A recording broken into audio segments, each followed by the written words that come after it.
Higher সেকেন্ডারিতে প্রথম বিভাগে উত্তীর্ণ ছাত্রীদেরকে স্কুটি দিয়ে পুরস্কৃত করা হলো গতকাল।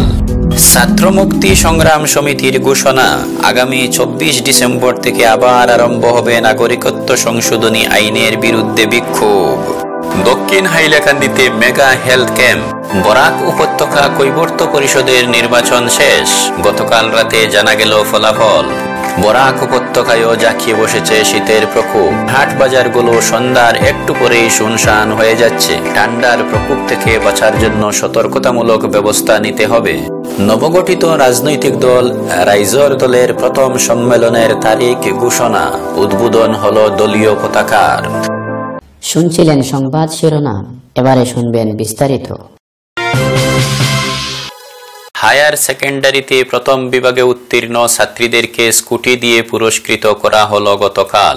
রাজ্যের কামরূপ ও কামরূপ মেট্রোপলিটন এলাকার হায়ার সেকেন্ডারিতে প্রথম বিভাগে পাশ করা ছাত্রীদেরকে গতকাল রাজ্য সরকারের পক্ষ থেকে একটি করে স্কুটি দিয়ে পুরস্কৃত করা হয়। এভাবে ক্রমান্বয়ে সারা রাজ্যে মোট 22,245 জন গার্লস মেধাবী শিক্ষার্থীদেরকে ডক্টর বাণীকান্ত কাকতি মেধাবী পুরস্কার হিসাবে একটি করে স্কুটি দেওয়া হবে বলে আগেই ঘোষণা করেছিলেন রাজ্যের শিক্ষামন্ত্রী হিমন্ত বিশ্ব শর্মা। তারই অঙ্গ হিসাবে গতকাল এই স্কুটিগুলো প্রদান করা হয়। পরবর্তী খবরে যাওয়ার আগে সুপ্রিয় দর্শক শ্রোতা, আপনাদের সকলের প্রতি বিশ্বপ্রভুর অফুরন্ত দয়ারাশি কামনা করছি।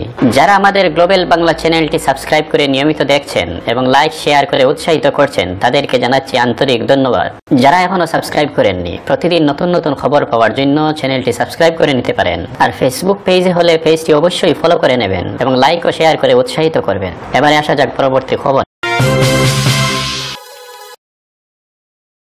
দক্ষিণ হাইলাকান্দিতে মেগা হেলথ ক্যাম্প। দক্ষিণ হাইলাকান্দির রামনাথপুরে এক বৃহৎ স্বাস্থ্য মেলা অনুষ্ঠিত হয় গত শনিবার। রামনাথপুরের 383 নং রামনাথপুর এলপি স্কুলে এই স্বাস্থ্য মেলা আয়োজিত হয়। মেলার উদ্বোধন করেন additional deputy commissioner Narendra Kumar Saha. উপস্থিত ছিলেন স্বাস্থ্য পরিষেবার joint director doctor Ashutosh Barman সহ অন্যান্য স্বাস্থ্য কর্মীরা। এদিনের স্বাস্থ্য মেলায় এলাকার প্রত্যন্ত অঞ্চল থেকে প্রায় 1000 মানুষ উপস্থিত ছিলেন বলে সূত্রে জানানো হয়েছে।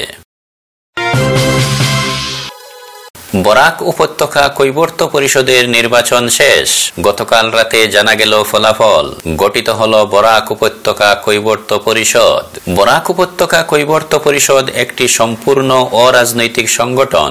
বরাক উপত্যকা কৈবর্ত পরিষদ একটি সম্পূর্ণ অরাজনৈতিক সংগঠন, কিন্তু এই সংগঠনের পদাধিকারের লড়াইয়ের ময়দানে যখন রাজনৈতিক ব্যক্তিরা ছিলেন, তখন এই লড়াইকে আর রাজনীতি থেকে আলাদা করে দেখতে চাইছেন না অনেকেই।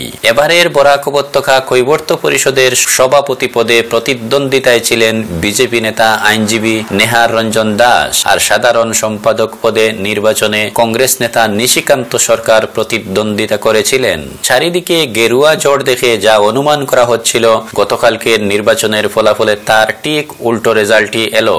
আইনজীবী বিজেপি নেতা নেহার বাবু পরাজিত হয়েছেন। কৈবর্ত পরিষদের সভাপতি পদে নির্বাচিত হয়েছেন সুরজিৎ দাস চৌধুরী। বুটের ব্যবধান ছিল 281 এবং 160। অন্যদিকে সাধারণ সম্পাদক পদে কংগ্রেস নেতা নিশিকান্ত সরকার বিপুল বুটে বিজয়ী হয়েছেন।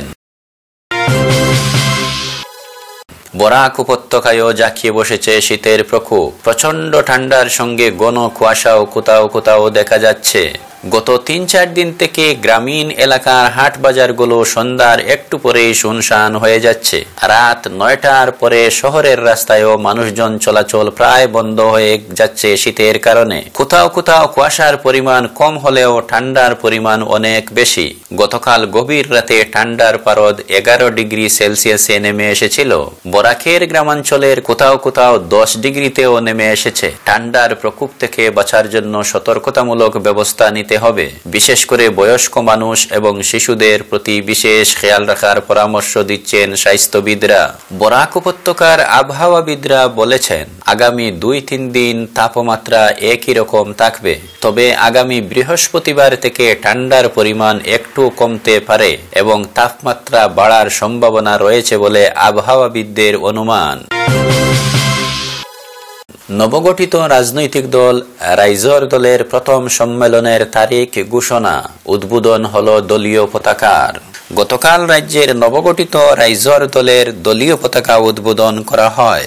আগামী জানুয়ারি মাসের 7, 8 এবং 9 তারিখে তাদের সম্মেলন।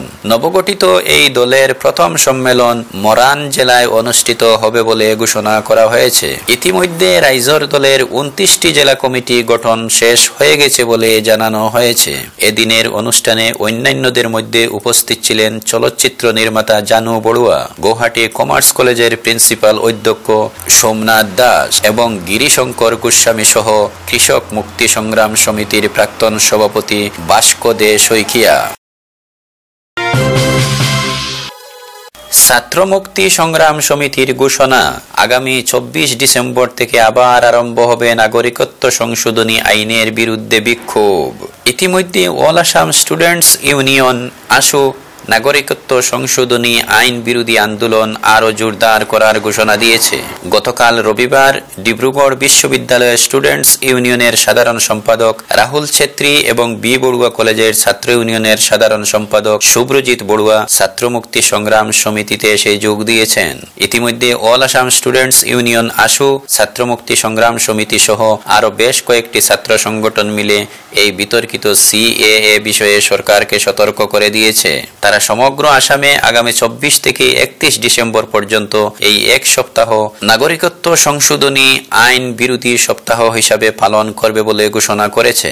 বিক্ষোভ কর্মসূচির অংশ হিসাবে তারা গোলাঘাট এবং তিনসুকিয়া জেলায় প্রথম পর্যায়ের প্রতিবাদী গণসম্মেলন আয়োজন করেছেন। ছাত্র সংগঠনগুলো কৃষক নেতা অখিল গগৈকে অবিলম্বে মুক্তি দেওয়ার দাবি জানিয়েছে। উল্লেখ্য, নাগরিকত্ব সংশোধনী বিলের বিরুদ্ধে বিক্ষোভ চলাকালীন গ্রেফতার হয়েছিলেন কৃষক মুক্তি সংগ্রাম সমিতির নেতা অখিল গগৈ এবং তখন থেকে তিনি কারাগারে বন্দী আছেন। সুপ্রিয় দর্শক শ্রোতা, এখনকার আয়োজন ছিল এতটুকুই। পরবর্তী সম্প্রচারে আবার দেখা হবে। ততক্ষণ ভালো থাকুন, সুস্থ থাকুন, নিরাপদ থাকুন এই কামনা করে এই ভিডিওটিতে একটি লাইক ও শেয়ার করবেন এই আশা রেখে এখানেই অনুমতি চাইছি।